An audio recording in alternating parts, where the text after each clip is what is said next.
All right, folks, coming up on Roland Martin Unfiltered for Monday, January 7th, 2019. Big news day. Cyntoia Brown, the woman who's been in prison the last 15 years for the murder of the man who brought her as a sex slave when she was 15 years old, has been granted clemency by Tennessee Governor Bill Haslam. We will talk to a pastor who counsels Cyntoia Brown and also who played a huge role in getting the governor to make this decision. We'll talk with Bishop Joseph Walker. Also, there's a new suspect in the killing of 7-year-old Jasmine Barnes just outside of Houston. It sure seemed like a racially motivated shooting from the initial sketch, but the person arrested, 2 people, African American. We'll talk to the family attorney, Lee Merritt, about latest developments. Also, 1.4 million people formerly incarcerated in Florida get registered to vote beginning today. We'll talk with Desmond Meade, the man behind the campaign that made all of this possible. Also, what in the hell is going on in Birmingham? The Birmingham Civil Rights Institute was supposed to honor Angela Davis, a native of Birmingham, with the Fred Shuttlesworth Human Rights Award. But after various Jewish organizations complained, they have now rescinded that award, angering black folks in Birmingham. We will break it all down for you on the show. Also, people are still talking about the 6-part docu-series on Lifetime on R. Kelly. We'll talk with 2 women who are the founders of the Mute R. Kelly campaign, so you don't want to miss that conversation. All right, folks, it's a packed show. It's time to bring the funk on Roland Martin Unfiltered. Let's go. He's got it. Whatever the miss, he's on it. Whatever it is, he's got the scoop, the fact, the find. And when it breaks, he's right on time and it's rolling. Best believe he's knowing. Putting it down from sports to news to politics. With entertainment just for kicks, he's rolling. It's on go, roll, y'all. It's Roland Martin, yeah. Rolling with Roland now. He's funk, he's fresh, he's real, the best, you know he's Roland Martin now.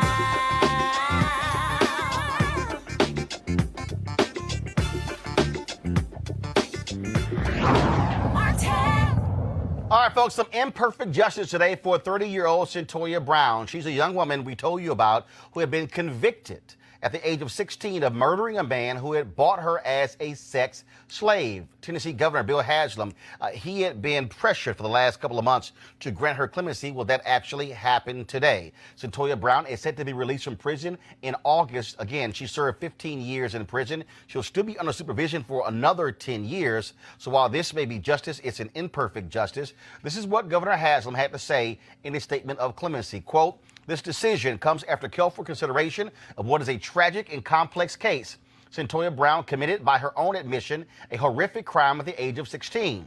Yet imposing a life sentence on a juvenile that would require her to serve at least 51 years before even being eligible for parole consideration is too harsh, especially in light of the extraordinary steps Ms. Brown has taken to rebuild her life.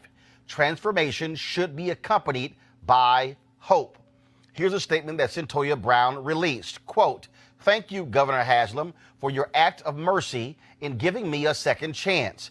I will do everything I can to justify your faith in me. I want to thank those at the Tennessee Department of Corrections who saw something in me worth salvaging, especially Ms. Connie Seabrooks, for allowing me to participate in the Lipscomb Life program. It changed my life. I'm also grateful to those at the Tennessee Department of Corrections who will work with me over the next several months to help me in the transition from prison to the free world. Thank you to Dr. Richard Good and Dr. Kate Watkins and all of you at Lipscomb University for opening up a whole new world for me. I have one course left to finish my bachelor's degree, which I will complete in May of 2019. Now, folks, this case captured attention nationwide, from local Tennessee politicians to Rihanna to Ashley Judd, but also to a lot of black female social justice groups all over the country, and they were saying she needed clemency. One of the folks who was very involved in this, who also recently talked to the governor as late as last night, is Bishop Joseph Walker, senior pastor at Mount Zion Baptist Church in Nashville, and he's also counsel Brown, and he's joining us right now. Bishop, how you doing?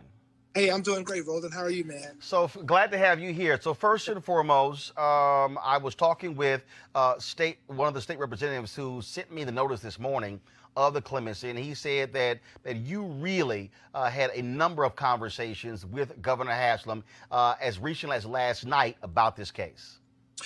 You know, Roland, we had a conversation, and actually, we had a conversation. The last conversation we had was right about 2 or 3 weeks ago. The governor was in a place where he was really contemplating this case strongly, weighing both sides of the issue, and really wanted to make certain that he got it right. He was a man who really, really wrestled with this and wasn't going to be buttered into a decision. But, you know, he was a moral man and wanted to have a moral conversation with me about it. He asked me some serious questions about, you know, why Cyntoia and not someone else who in the same situation. He asked me about, what would this situation mean in terms of moving the needle forward in terms of this whole issue. And we were able to work through that, and I was really able to really help him see what redemption looks like and how she has transformed her life and how she can be an ambassador for goodwill and how she can really be the face for the voiceless, the voice for the voices, and the face for this movement of restorative justice for so many who have been sentenced under antiquated laws who are youth. And you obviously you've been working with her. Have you talked to her today? And if so, what was that conversation like? It was joyous. She's incredibly excited.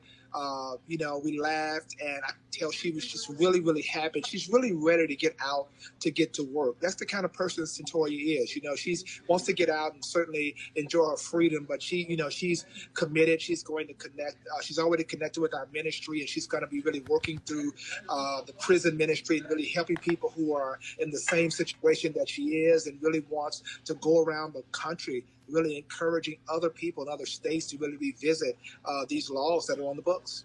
A lot of people, when I posted the statement about her, the breaking news alert about her being granted clemency, people first of all said, why is she going to still be on probation for 10 years and why wait until August? Can you explain that?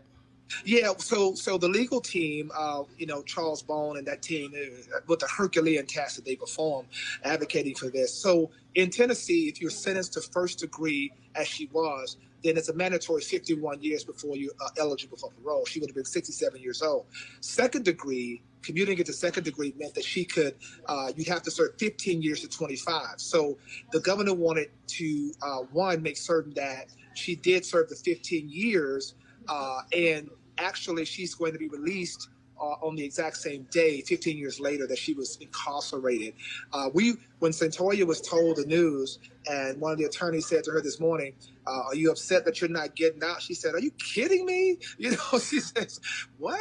She was so excited and really is looking forward to the transition from being incarcerated. And the Tennessee Department of Corrections is really working with her to make sure that transition happens well. You also talked about her preparing for the transition. She also made that statement in the statement that we just read as well. She still has a class to finish, and so what are you and others helping her with? Because I mean, look, she went in frankly as a teenager. Now she's coming out as an adult. I mean, that is a huge transition going from prison to being free, and especially with, as we also know, there are going to be lots of demands for people wanting her to speak, wanting her to go different places, and so talk about that, please.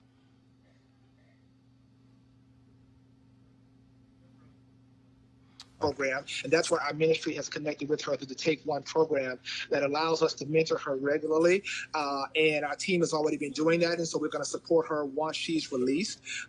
There's going to be a lot of services wrapped around her, a lot of our media team and our partners, and even with the law firm that was representing her is going to kind of wrap their arms around her and help her navigate through that, because that's going to be a lot. And so she's really excited about the support that we're offering, and of course her legal team is offering as well. All right, Bishop Joseph Walker, we certainly appreciate you joining us, and thank you so very much for all of the work that you and others did to help free Cyntoia Brown. Thank you, sir. All right, I want to go to our panel right now. Joining us, Dr. Amos Jones-Dweaver, leadership strategist. Also, Michael Brown, former vice chair, DNC Finance Committee, and Eugene Craig, CEO, Eugene Craig Organization. I'll start with you, Avis. Obviously, good news And obviously, there are a lot of people who, again, I saw these people who are saying, okay, but, why August, why August, why August? But as you heard the bishop say, her deal is like, look, I'm getting out. Absolutely. I mean, that is the main thing. We're happy that she's getting out because, as was mentioned, she could have been there for 51 years. So I'm so happy that the governor has recognized the injustice of this overarching sentence that would have just destroyed her entire life, and it allowed now her the ability to be able to just have a few more months left where she can see literally the end of the rainbow, work towards finishing her degree, and ultimately be able to live the rest of her life in freedom. Michael and Eugene, look, one of the issues that this country has had, Supreme Court ruled on it when it came to these life sentences for juveniles. I mean, this is a fundamental problem in this country where individuals who committed acts when they were 14, 15, 16, and America said, what the hell, we're just going to throw the book at you, and let's just be clear, most of them were people of color. This has forced governors, Republicans and Democrats, to recognize that we have an unjust system in terms of how we target and deal with young offenders. And it also shows, Roland, how important advocacy is, because clearly the governor felt enormous amounts of pressure, probably from both sides. I'm sure he got letters on the other side of the issue, but the kind of pressure he got from all over the country, frankly, not just in that state, I think really helped him and his folks say, you know what, this is the right thing to do. And it made it easy for him. He has all the cover in the world, whether he wanted to do it or not. No one can say anything about it. He's not going to lose any votes because of it. So frankly, I think sometimes we... Certainly, I'd criticize that particular party on the right side, but sometimes we have to give credit where credit is due, and the governor should be commended. Eugene? Yeah, I agree 100%. When the governor started signaling that he was, maybe leaning towards this, I said he had nothing to lose with it. He had everything to gain with it, and I'm glad that he has stepped in. And a lot of governors are stepping in because the system is broken, and it's a never-ending fight. Organizations and advocacy are, it's been an engaged fight. And this is another W put up on the board. All right, then. So we'll certainly be following this to see what happens next. But again, Cyntoia Brown will be released from prison in August, granted clemency by Tennessee Governor Bill Haslam. Now let's go to a story that has garnered lots of attention out of Houston, and that is the case of Jasmine Barnes, 7 years old, shot and killed outside of a Walmart. Now, initially, it appears to be a racially motivated shooting when one or more of the eyewitnesses, including Jasmine's teenage sister, described a white man in a red pickup truck firing the shots. Now, the pictures, the man in the police sketch and his red pickup were widely circulated. But over the weekend, a couple of people were arrested, and it turns out the shooting may very well have been a case of mistaken identity. That is, the shooters were not targeting Jasmine and her family, but someone else. On Sunday, an African-American man in custody admitted to being involved in the shooting. Harris County Sheriff Lee Gonzalez said the red pickup truck had indeed come to a stop at a traffic signal near the car with Jasmine, her mother, and 3 other sisters inside. But he now believes the man in the red pickup was a bystander and not involved. Now, the shooting raised the very plausible possibility that it was racially motivated. The arrest of the suspect for capital murder raises the very important question of the value of relying on eyewitness testimony. Joining us right now is the attorney for the family of Jasmine Barnes, Lee Merritt. Now, Lee, you were very much involved in this in terms of setting this reward up along with activist Shaun King. And it was a tip that came in to Shaun King that was given to the Harris County Sheriff's Department that led to the arrest of these 2 gentlemen, correct? That's correct. And so speak to this issue that people are raising that, oh my goodness, how did this come to be that this sketch was that of a white man, then all of a sudden you have 2 black men who are arrested? It's difficult to see how we went from the sketch of the white male to 2 black suspects being arrested.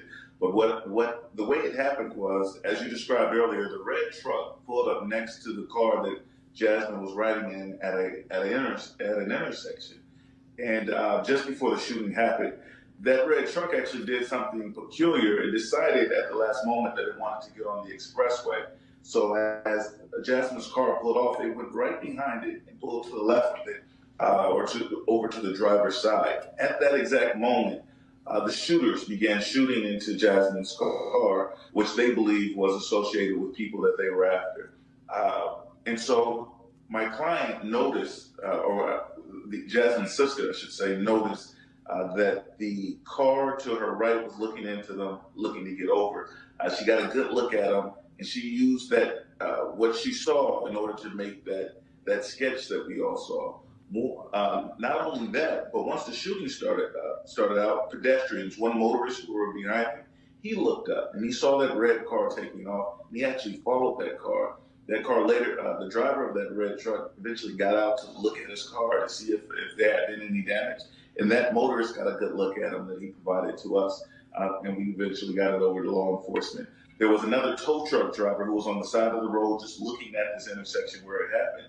And he was looking down until he heard those gunshots, and he saw a red truck taking off. He saw a white suspect inside of it, and he reported that to us. We eventually got into law enforcement. So there were several witnesses who said, hey, there was a white guy in a red truck who committed the shooting, who immediately took off afterwards.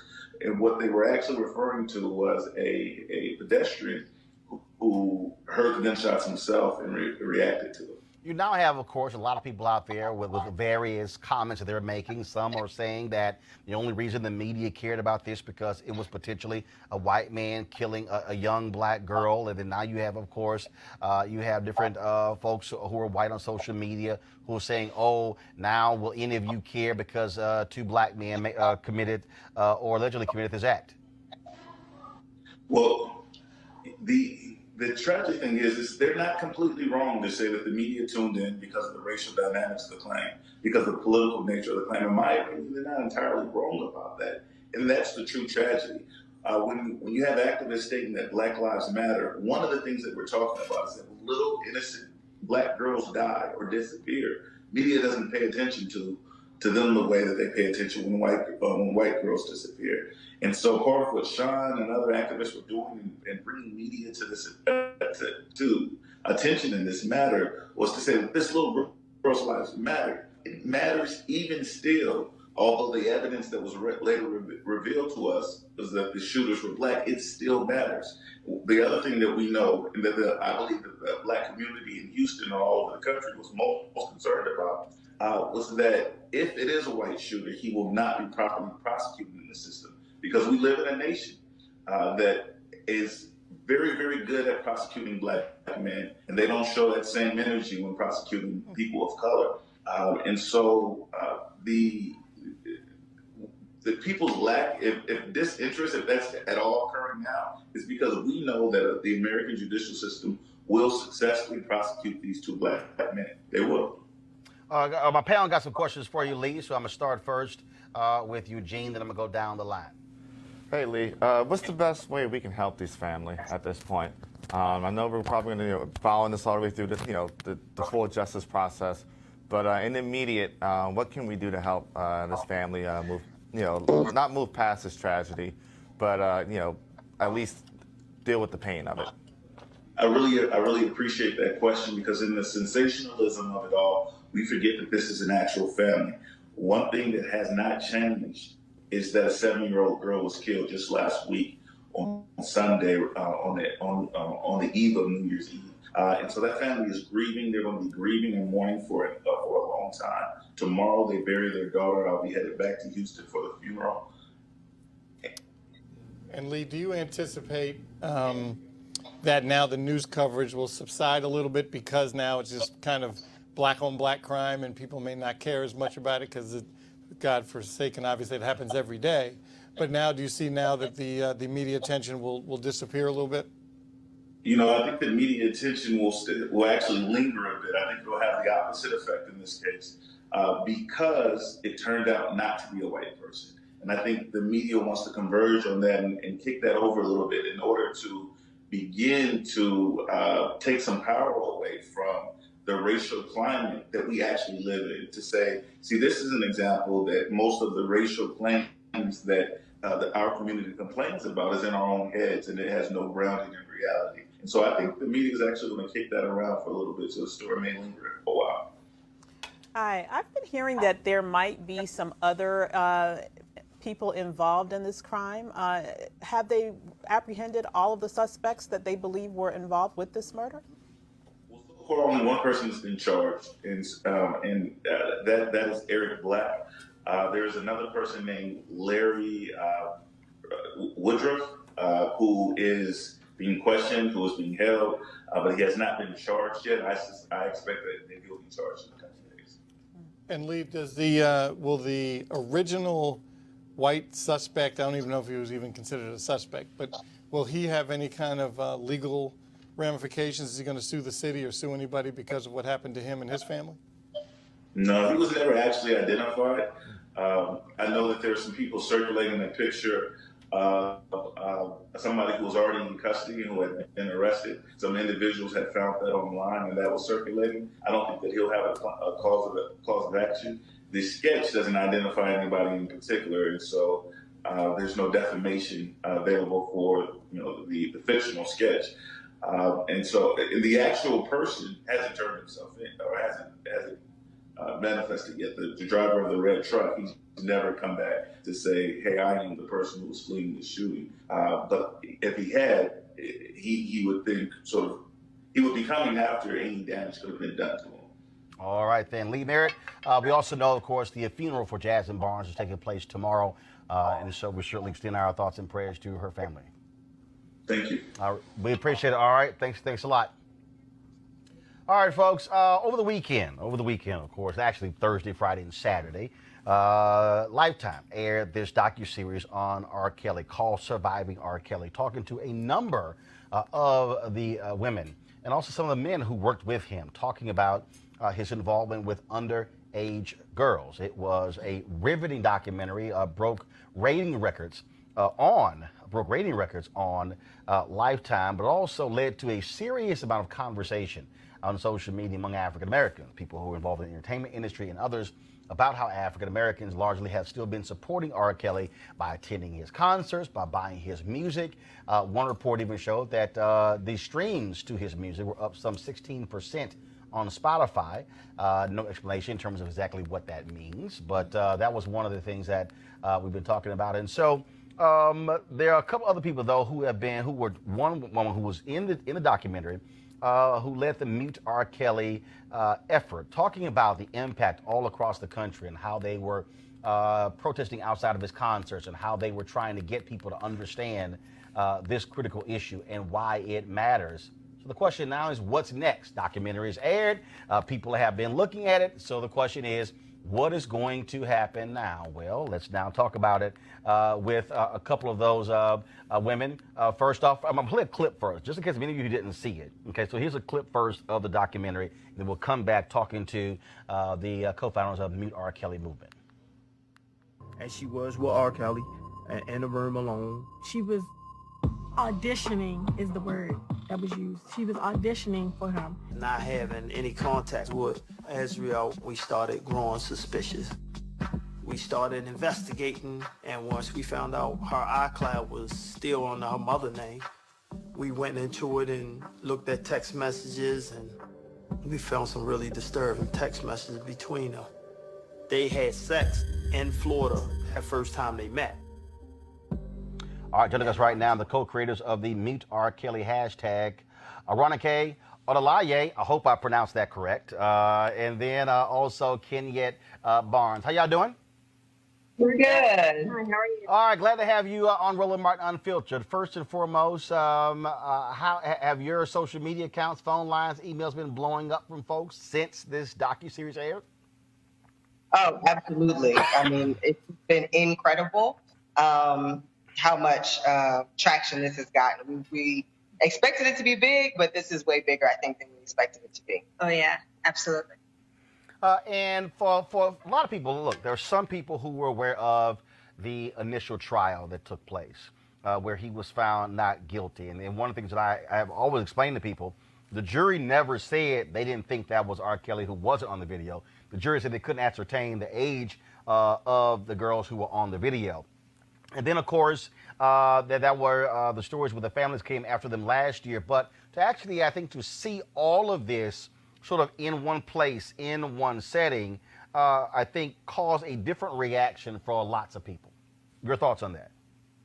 Oh, absolutely. I think many people knew about little bits and pieces of R. Kelly's history, but I don't think people really saw it in the concomitant that we saw it in the documentary. And I definitely think that a lot of people are now looking at it as a pattern of behavior over almost 3 decades. And so this is something that people are now taking a little bit more seriously. And now R. Kelly has responded. He apparently is going to launch a Facebook page saying he is going to out each accuser individually. Also says that he plans to sue folks. Not quite sure about the suing part because that will require depositions. I'm sure that's the last thing he wants to be is deposed in a lawsuit. Right. We're not overly concerned about lawsuits because, as you stated, I think the last place he wants to be is inside of an open court. But we are concerned about, his threat to kind of out victims one by one. I mean, that's just more a pattern of victim blaming, of trying to victim shame. And I think that it's just par for the course for somebody who is a sexual predator. This is another form of emotional extortion. It's really trying to get them to shut up about what it is they've been through by saying, I'm going to embarrass you further. And so that really should not be allowed. And I hope that they sue, that if he tries to come out with damaging material against them. I think that that's just, it's ridiculous, but it just goes to show his mindset and the pattern of behavior that he's been doing for the past 25 years. And we definitely hope that whatever site he chooses to launch this abuse by proxy, which is essentially what it is, be it Facebook or Twitter or Instagram, that they immediately remove these pages. Color Change, they have been talking about this, also tweeting about this, and they've been trying to get an answer as to why RCA, the record label, continues to have R. Kelly on their label. Have the two of you reached out to the record label to get some kind of explanation from them as to why they still are supportive of R. Kelly? Oh, absolutely. Since 2017, when Mute R. Kelly started, that was part of our mission, was to demand that Sony, RCA, and also Live Nation no longer deal with R. Kelly. So we have had conversations with Sony, RCA, Live Nation.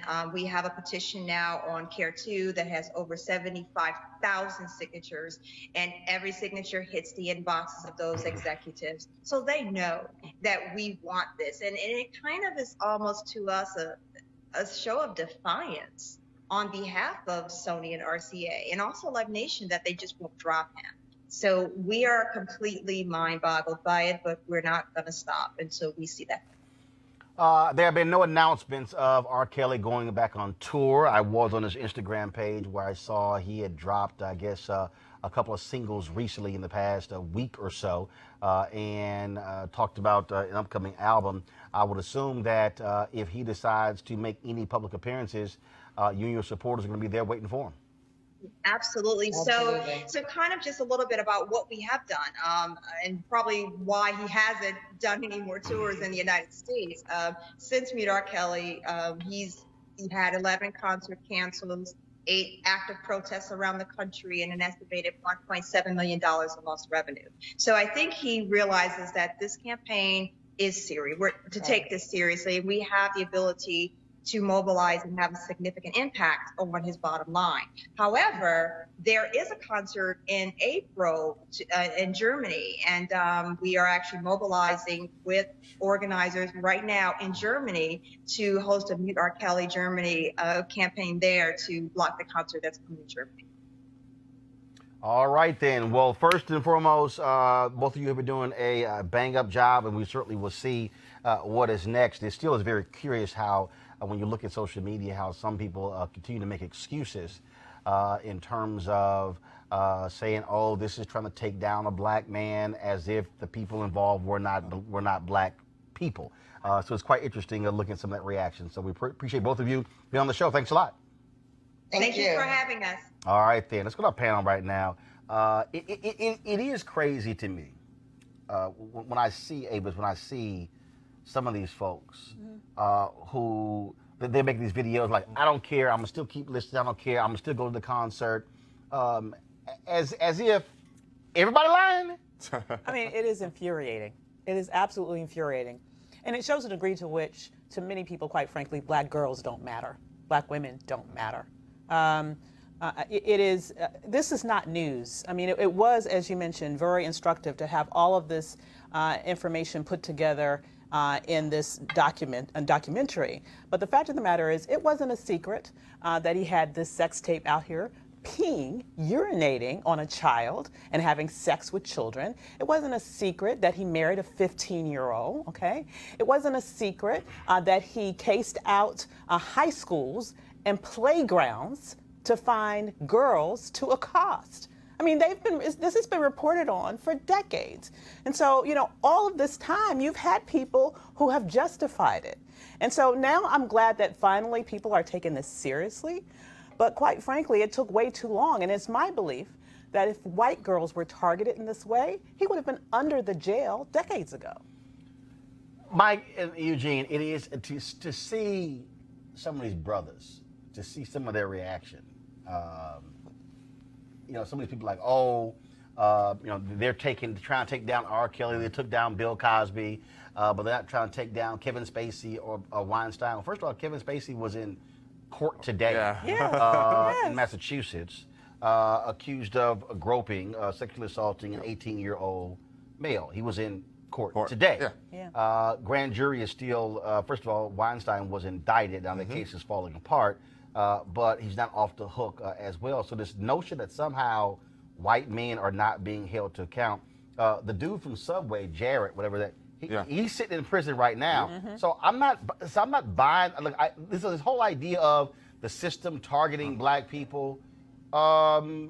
These were black people who were also victims. Serial victims. I mean, Cosby, 70 victims. R. Kelly, probably at the end of the day. Well, most of the folks in the Cosby case were not black, but in the case here, these were all black people.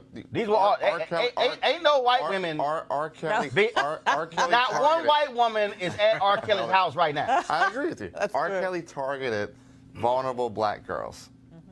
Targeted. I mean, targeted.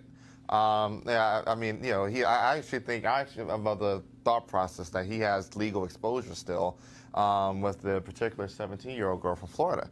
Florida statute of limitations 10 years, and the statute of limitation has not run up yet. And the family does have actual text message evidence of what went down between their daughter and R. Kelly. But it's disgusting. I mean, you know, what these cultural moments show us is a lot of people's true, honest thoughts on a lot of these issues. And it's disgusting. Michael? Well, first, if you recall, a couple weeks ago, you asked us to name musicians that we wanted to hear or listen to. Well, I had heard bits and pieces, too, of things over the last years. I knew nothing until I watched this documentary. So I have evolved in my thinking, so much so he has been removed from some of my music on my phone. And it was just, I believe the young women. And I feel so bad for them. And hopefully you're right. Hopefully people will take some legal consequences against them. It's unacceptable. And I hope he's punished. Well, I don't think for a second that he can recover because as both of them said, no matter what he does, no matter where he goes, they're going to be waiting on him at those concerts. They're going to be going after anything he does. And I can tell you right now, this idea that he's going to sue, no. This is sort of like when Donald Trump threatens to sue. It ain't going to happen because the last thing he wants is to be deposed. The thing is this, you know, and I want to talking the Sony RCA issue real quick. His publishing is ridiculously huge. That's why they won't drop him. That, you know, I think that, I mean, you have to find a way to hit him on his publishing. I mean, you know, everybody from Michael Jackson to B2K to, I mean, pretty much every R&B artist from, you know, 1990 to now has at some point in time done work with R. Kelly. And there's a reason a lot of people in the industry are quiet. It's the reason, you know, that, you know, his label won't drop him. It's the reason that Live Nation is still, he's still a strong international act. And so that's, you know, that's where, you know, next steps with that. Well, yeah, the question will be, will this become an international movement to go after if he tries to go overseas and perform as well? All right, folks, let's talk about what's happening in Florida. Today is the first day those formerly incarcerated in Florida could actually register to vote. Remember, it was Proposition 4 that was passed overwhelmingly in Florida on November 6th that restored the voting rights of individuals who were formerly incarcerated. Some 1.4 million people now eligible to register to vote. Actually, tomorrow they can start doing so. And of course, we've been talking about this. We were very supportive of this initiative. And the Republican governor, Ron DeSantis, and others, they were playing games. Well, Secretary of State, well, what do? We don't have any direction. Okay, I don't understand why. Because it was passed by the voters. Joining us right now is Jasmine Meade, president of the Florida Rights Restoration Coalition, and also Sheena Meade, his wife, who was working with him as well. Folks, okay, so are we now set? Do we have any more drama for the legislature or the Secretary of State? Or are they now clear that the language was very clear that people can now register to vote in Florida who were formerly incarcerated? Well, Roland, hey, first of all, thank you for having us on here. And I can tell you right now, if there's drama or not, we stand at the ready, prepared. We have a slew of attorneys that have been meeting on a weekly basis for the past 2 months, and they're ready to spring into action should we run into any issues as we go forth registering people to vote starting from tomorrow. But we're not anticipating anything. We're looking forward to tomorrow as being a celebration of love, a celebration of expanding democracy.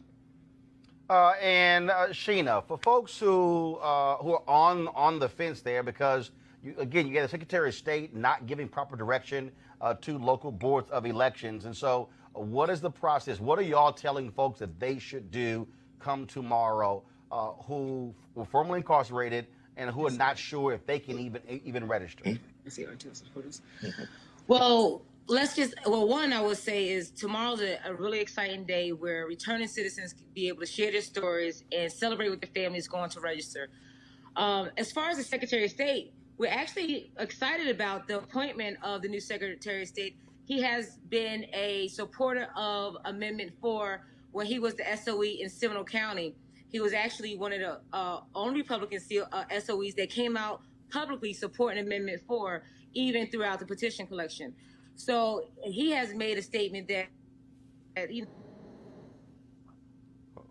forward. All the SOEs in the state of Florida are ready to get folks registered tomorrow. So we're telling our folks to just move forward. At the end of the day, we passed a constitutional amendment, and we're going to walk in the spirit of, with that being uplifted. We're treating this, Roland, tomorrow, business as usual. But like I said, we do have a cadre of attorneys that stand at the ready. We have a 1-800 number, 1-877-MY-VOTE-0, that if folks run into any issues, that they can call that number, and we would have dispatch attorneys to take care of that. All right, then. Well, look, we're certainly looking forward to it as well. I certainly hope that people take advantage of this. Now the key is to get those 1.4 million all registered so they can actually now partake in the democratic process. And hopefully you will not have any drama from Republicans in Florida who are scared to death of this many people coming on. But we'll ask this, though. Last question. Have y'all been contacted by people in other states who want to try to emulate what you did in Florida and try to get a ballot initiative in their states? So I didn't catch the first part of that question. Have either one of you had folks in other states reach out to you about trying to do this, trying to get a ballot initiative passed in their state, restoring the rights of those who were formerly incarcerated who couldn't vote? So not directly right now, but we do have organizations that we have been talking to really talk about what that secret sauce is. What is it? What was that strategy that we were able to employ that was able to get an issue as volatile and controversial as felons being able to vote in the state of Florida at that, and to be able to pass the way it did in this political climate? Folks know that there was something special there. And so we've had folks reach out to us about that. And so, you have Iowa, Kentucky, and Virginia that still could see some movement in that area.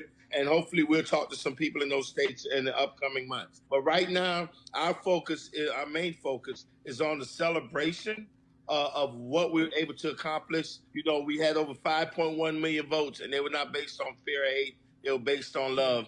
And I'm going in and Roland. My daughter is going to help me register to vote as part of Black Youth Vote from the National Coalition on Black Civic Participation.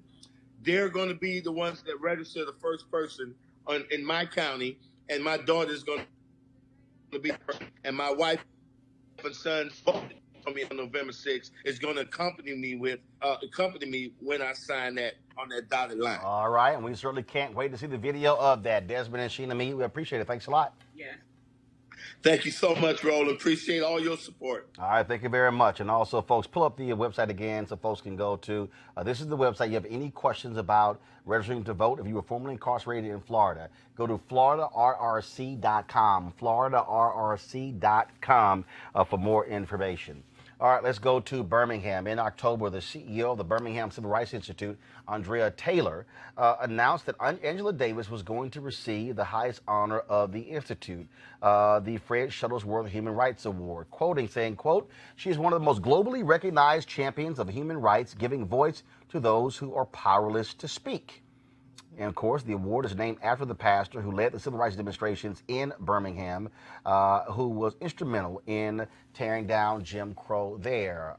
But now a different tune is being sung, and Angela Davis is not going to get that award. In fact, the annual gala where she was supposed to receive it has been canceled completely. Why? Because of complaints after she was being announced, largely from the Jewish community in Birmingham and from across the country. Who is saying that? Well, Birmingham's Mayor Randall Woodfin. Before I read his statement, though, we need to read the actual statement, folks, of the Civil Rights Institute, because actually it makes no sense whatsoever to me, their particular statement. And so here it is. Here we go to my iPad, please. In September of 2018, the Birmingham Civil Rights Institute's Board of Directors selected Angela Davis to receive the prestigious Fred Shuttlesworth Human Rights Award at its annual gala in February 2019. In late December, supporters and other concerned individuals and organizations, both inside and outside of our local community, began to make requests that we reconsider our decision. Upon closer examination of Ms. Davis's statements and public record, we concluded that she unfortunately does not meet all of the criteria on which the award is based. Therefore, on January 4th, BCRI's board voted to rescind its invitation to Ms. Davis to honor her with the Shuttlesworth Award. While we recognize Ms. Davis's stature as a scholar and prominent figure in civil rights history, we believe this decision is consistent with the ideals of the award's namesake, Reverend Shuttlesworth. We regret that this change is necessary and apologize to our supporters, the community, and Ms. Davis for the confusion we have caused. We will move forward with a keen focus on our mission to enlighten each generation about civil and human rights by exploring our common past and working together in the present to build a better future. The associated gala event, scheduled for February 16th at Haven, has been canceled. Ticket purchasers will receive a full refund. Okay, the problem with this statement is it doesn't even say who complained. It doesn't say what remarks or comments that they use to justify rescinding the award. In fact, we called the Birmingham Civil Rights Institute today. No one answered the phone today. We wanted to find out the specific criteria to receive the Fred Shuttlesworth Award. Nobody answered. Alabama.com, AL.com, they have been trying to reach the board chair, the board CEO, the Civil Rights Institute CEO. None of them are talking. But Birmingham Mayor Randall Woodfin is. This is his statement. Quote, as I consider the controversy over the Birmingham Civil Rights Institute's decision to honor Dr. Angela Davis with the Fred L. Shuttlesworth Human Rights Award and the subsequent decision to rescind that honor after protests from our local Jewish community and some of its allies, my overriding feeling is one of dismay. I'm dismayed because this controversy might have been avoided entirely had it been handled differently. I'm dismayed because, as has been the case throughout Birmingham's history, people of goodwill behave reflexively rather than engaging in meaningful discourse over their differences and seeking common ground. Here's the issue. Davis is an outspoken supporter of the boycott, divestment, and sanctions movement targeting Israel's treatment of Palestinians. That's a no-no for many Jewish groups in the United States, and they're doing their best to deny people with that point of view a chance to speak. Joining us right now is Roy Johnson. He's a columnist with AL.com, the only black columnist in the entire state of Alabama. Roy, here's what's just nuts to me. I got a notice about this on Saturday, and what is utterly confusing is that, and again, I'm looking at their statement. They don't say who complained. The Civil Rights Institute doesn't say on this close examination of her statements in public record, okay, if you're going to rescind the award, have the guts to say what she said that you object to. You've been trying to reach them. Any luck? Well, you started right at the core there. You talk about somebody having guts. I mean, it's interesting that this award is named after someone who had the courage to stand up to those who tried to bomb him. His own house, Fred Shuttlesworth's house, was bombed 3 times. He was attacked as he tried to take his daughters to school and sent to the hospital. A man who displayed courage, and fittingly, the award is named after him. And yet, the people who have been entrusted with that award showed no courage in this instance, in not only rescinding this award, but then not having the temerity to come out and let us know exactly why. What parts of her record, all of a sudden, after 2 months, did not fit the criteria for the award. I spoke to people who were intimately involved with Fred Shuttlesworth, who knew him well, and they adamantly denied that this would fit the ideals that Fred Shuttlesworth espoused, as the BCRI board noted. They contradicted that totally and said this is something that showed that not only do they not know Fred Shuttlesworth, they certainly don't know Angela Davis as well. And what is crazy to me is for the Civil Rights Institute to all of a sudden go quiet. Okay, you don't make a public announcement that you're going to honor Angela Davis, and also for folks who don't know, a woman who is from Birmingham. Right. Okay, so this is a daughter of Birmingham, and so to not have the guts to announce why you're rescinding the award, but then also this idea that, well, it doesn't fit the criteria. Okay, where's the criteria? Show me then what's the criteria for the Fred Shuttlesworth Award. Does the criteria say you can't criticize Israel? Roland, this is a catastrophe, because certainly she would not have been the first honoree of the Shuttlesworth Award to be critical of Israel. Danny Glover has been critical of Israel. Harry Belafonte, last year's recipient, has been critical of Israel. So why now? Why Angela Davis? She would not have been the first recipient to make critical statements. And we're talking about the Birmingham Civil Rights Institute. Not only is this an institution in a city that is ground zero for change in America, but is a place where people from around the world come and discuss human rights, not only and learn what happened here and try to take it back to their own cities, their own states, and their own countries to try to emulate the lessons and try to have dialogue. The Civil Rights Institute has tried to bring people together, and they've undone all of that with this just catastrophic decision. The process was terrible. It was done behind closed doors. It was rushed. They have yet to reveal what the vote was on the board. I have put in a Freedom of Information request to get the minutes of the meeting so I could find out not only what the tally of the board was, but who voted for it.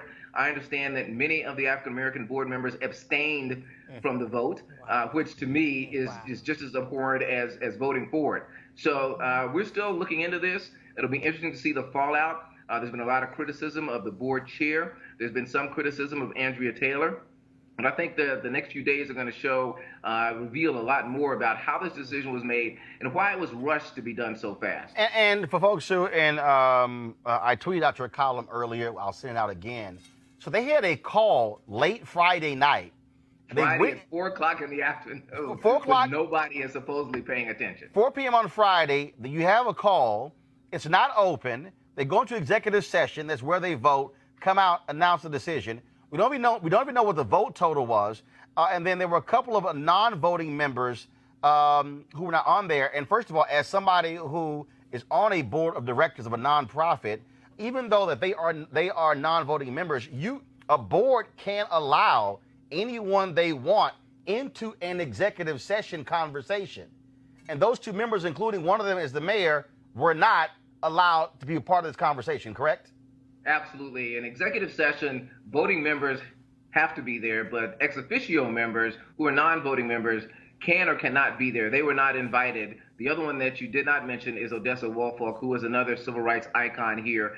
She is someone who was a elementary school teacher during the Children's Crusade, and so she tells us plenty about what went on during that Children's Crusade. And I understand that she is actually a friend of Angela Davis, and so she was not invited to be part of that conversation and part of that vote either. So the two non-voting members were not there.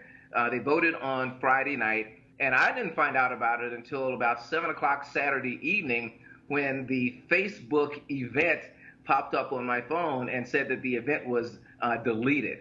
And at that moment, I said, uh-oh, something's going down. I understand that others still plan on inviting Angela Davis to Birmingham to honor her. Have you heard anything along those lines?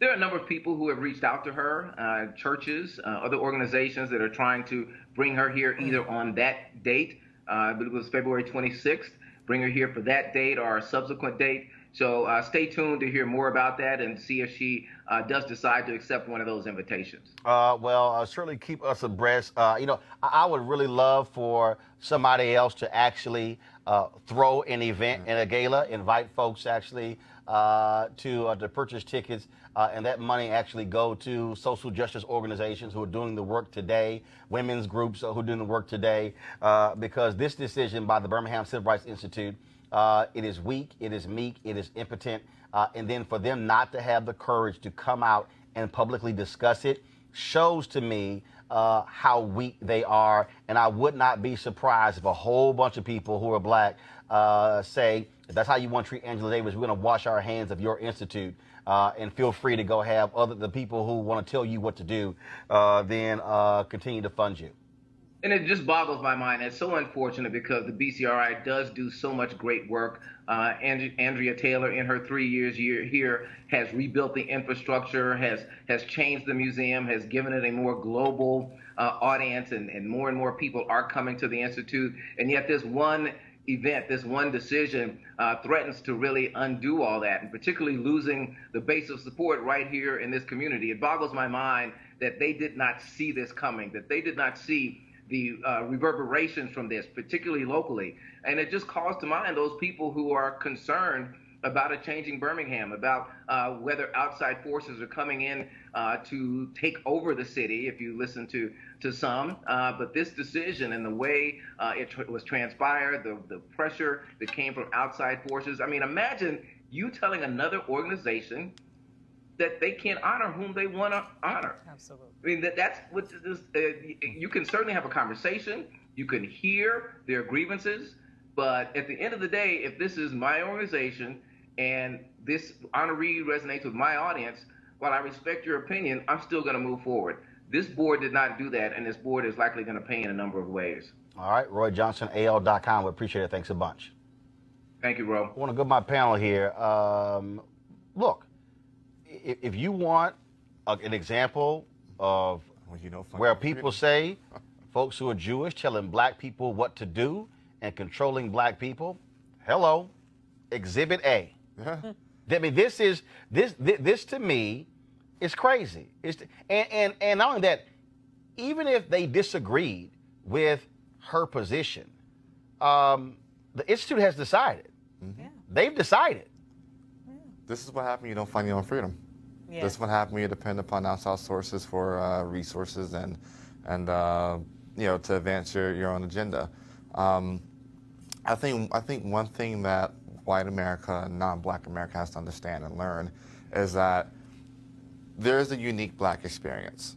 And with that unique black experience comes reverence for figures within the civil rights movement, and figures that have played unique roles within the advancement of black people in America. Mm-hmm. Some folk that may be controversial to non-black people, like an Angela Davis, like a Louis Farrakhan, to conservatives like a Jesse Jackson or Al Sharpton, as crazy as that sounds. But that's something that white America has to learn and has to cope with. I mean, these are people that we'll never turn our back on because, look, that's all we had at some point. But to the point Roy made, Harry Belafonte has been very clear where he stands. Mm-hmm. He was honored last year. Yeah. Danny Glover, so many others, and these are people who are still on the battlefield today fighting these issues. This to me, and again, here's the other piece. Okay, you want to make the decision? Okay, fine, make the decision. But don't put out some pissy ass statement like they did that was bland. Oh, we looked at her comments in public record. Which comments? Which public record? What, have the guts to say it. And I would say, Andrea Taylor, you're the CEO. Don't run and hide. Don't sit here and not return phone calls and not return emails. Have the guts to come out and say, this is our decision. This is what happened. This is why we did it, and we stand by our decision. The board chair have the guts. The board members have the guts. What you have here is an institution that is absolutely weak. Yeah. Absolutely. Well, and I would even put more of the onus on the board because, frankly, the way a lot of our organizations run, this sounds like this is completely of the board's doing. I doubt the CEO was involved with. But the CEO is a part of this. I mean, she should answer questions, but I would say I would definitely go after the board chair and the board, because they're the ones who made this decision. And here's the danger in letting other people decide who we honor, okay? The bottom line is we have, as you mentioned, we have our own distinct history. And because of our distinct history, we have a particular I would say resonance with understanding what it feels like to be oppressed, no matter who the oppressor is. And so that is why you have a lot of African Americans, including myself, who are very, very sensitive to the oppression and the violence that our Palestinian brothers and sisters are facing right now. And if you have other people who are willing to fund your silence, you are not doing your duty.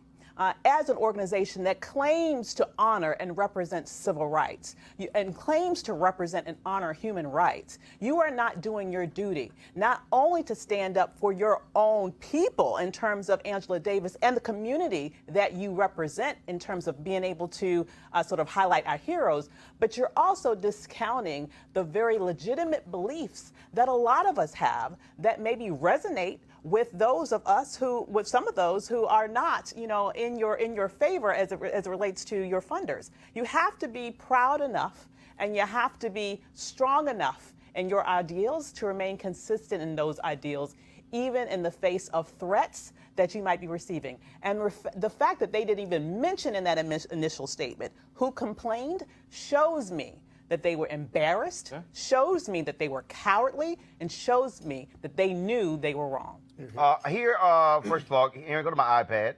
Here are the board members of the Birmingham Civil Rights Institute. Mike Oatridge is the chair. Walter Bodie is the first vice chair. Janice Kelsey, secretary. Thomas L. Wilder Jr., the treasurer. Doug Jones, immediate past chair. Not sure if that is Senator Doug Jones. He's about to get a text from me right now asking if that's him. Jeffrey Bayer, Isaac Cooper, Bean Edwards, Michelle Elrod, Rosalind Houston, Danny Markstein, J. John Oros Jr., Jonathan Porter, Cameron Vowell, and then, of course, Odessa Woolfolk, Chair Emerita. Again, she was one ex officio member. You have Andrea L. Taylor, President CEO. Then you have Mayor Randall Woodfin, who's ex officio. And then, of course, that is the Doug Jones, who is United States Senator. So y'all can go ahead and comment. I'm about to send him a text to see what his thoughts on this. Go ahead. Say he probably already resigned after he got elected, so he's going to say he had no part in the decision. No, but I just want to make sure that he wasn't on the phone. Yeah, but you know what would be nice, Roy? He's doing his for Freedom of Information Act. Mm-hmm. He should also try to get those donors, because then he can do a matrix of who's contributed, and then it would be obvious who put the pressure on the organization to change their decision. I agree 100% with you, but I think we have to circle back to, for our organizations to thrive and to be successful and be 100% independent, you got to fund your own freedom. Absolutely. You have to develop your own donor base. You have to, but with that, you also have to develop the backbone to say, hey, if this is our history, this is what the literal reason why this organization, this museum, this institute exists, is to preserve the memory and spirit and history of the civil rights movement, so that generations that may not have lived through it can learn from it and apply it to situations of oppression down the line. Right. You cannot cave to oppression. Right. Absolutely. Well, and of course, I mean, this is to exert that influence. This board if they want any credibility, they're going to have the courage to come out and say, this is why. Because not only you rescind the award, you cancel the event as well. And That's going to hurt their future events. Oh, no. Look, first of all, I can tell you right now, as somebody who has frequently gone to Birmingham, who has visited there. In fact, when we were last in Birmingham, we broadcast my show from there. And when I did ESPN, we did it from in front of the Institute. Until they answered these questions, I can tell you right now, I have no intentions on visiting the museum, on doing anything with the museum, because this to me is an abomination that you also are unwilling to have an open conversation about why you did it and who are the people who put the pressure on you. Yep.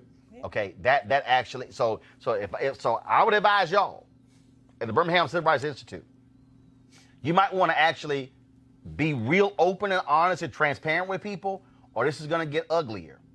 It's going to get a whole lot uglier because people are going to be demanding answers. And don't think for a second this is only going to be a Birmingham thing, because the story is actually going to get bigger. Because not only we're going to keep talking about it here in Roland Martin Unfiltered, then guess what? Y'all are going to be the focus of my Tom Joyner commentary on Wednesday. 7:15 a.m. Eastern. Y'all might want to tune in. All right, folks, be sure to support Roland Martin Unfiltered by going to our website, RolandMartinUnfiltered.com, joining our Bring the Funk fan club. All of your dollars go to support and make this show possible, which allows for us to check people when necessary, like the Birmingham Civil Rights Institute. And so, again, this also is an opportunity for us to support, as Eugene said, fund our freedom. Because I can guarantee you, of all them other shows out there on cable news right at this hour, I guarantee you they spend most of their time talking about Trump and his damn wall. They were not talking about Cyntoia Brown. They were not discussing Jasmine Barnes. They were not talking about restoring the rights of formerly incarcerated in Florida. They were not talking about Mute R. Kelly. They surely were not talking about Angela Davis and Birmingham Civil Rights Institute. This is why we matter, having our own show speak to our issues in our own voice, talked about by people who look like us. Not all think like us, because we have all different views. But this is why Roland Martin Unfiltered matters. So we want you to support us by going to RolandMartinUnfiltered.com. And so we've got about 1,100 or so folks who have been our supporters. We want to greatly increase that number. So time for you to do so right now. So you can do it via Cash App, PayPal, also Square, you name it. We take all those forms. And so we certainly appreciate it. Thank you so very much. Tomorrow, folks, I was supposed to have the interview I did with the brother discussing African-American and our rich heritage with food. We're going to air that tomorrow. We just had way too much news to talk about today. There's a bunch of stuff I even canceled because we couldn't get to it. So I'm going to have that conversation for you tomorrow. And also beginning tomorrow, we had different profiles of HBCU professors who are doing some great work as a part of AT&T's Dream in Black initiative. And so we'll start those tomorrow right here on Roland Martin Unfiltered. Ava's Michael Eugene, thanks so much. I appreciate it. All right, folks, we got to go. Y'all have a great one. Holla! You want to support Roland Martin Unfiltered? Be sure to join our Bring the Funk fan club. Every dollar that you give to us supports our daily digital show. There's only one daily digital show out here that keeps it black and keep it real as Roland Martin Unfiltered. Support the Roland Martin Unfiltered daily digital show by going to RolandMartinUnfiltered.com. Our goal is to get 20,000 of our fans contributing $50 each for the whole year. You can make this possible. RolandMartinUnfiltered.com.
Hey fam, want to check out Roland Unfiltered, the blackest show on all of digital, cable, and broadcast. Check out our audio podcast. There's only one daily digital show out here that keeps it black and keep it real. It's Roland Unfiltered. Press play.